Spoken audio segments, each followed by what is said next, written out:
അവൾ ഇതുവരെ സ്കൂളിൽ നിന്ന് വന്നിട്ടില്ല. സ്കൂളിൽ നിന്ന് വന്നാൽ ഉടനെ തന്നെ അവൾക്കൊരു സർപ്രൈസ് ചലഞ്ചാണ് കൊടുക്കാൻ പോകുന്നത്. ഇന്നൊരു ചലഞ്ച് വീഡിയോ ആയിട്ടാണ് ഞാൻ വന്നത്. ഒരു ചലഞ്ച് ചെയ്യാം.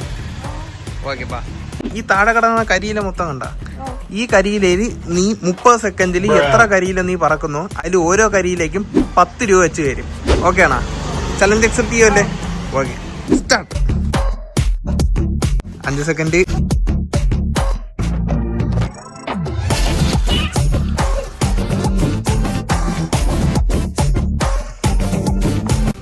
2, 1. എത്ര കരിയിലുണ്ടെന്ന് നോക്കണ്ടേ? ഏകദേശം എത്ര എണ്ണം ഉണ്ടെന്ന് എണ്ണട്ടെ. 1, 2, 12, 13. ഇതെന്ത് പൂവ്? 13, 39, 40, 41 എണ്ണം ഉണ്ട്. ചില്ലറ ഇല്ല, അഞ്ഞൂറാണ് ഇരിക്കുന്നത്. എങ്കിൽ ചില്ലറ എടുത്തോണ്ടോ, അപ്പൊ തരാം. പാവല്ലേ, കഴിഞ്ഞതിനും പട്ടിയായാണ്. സന്തോഷമായല്ലേ?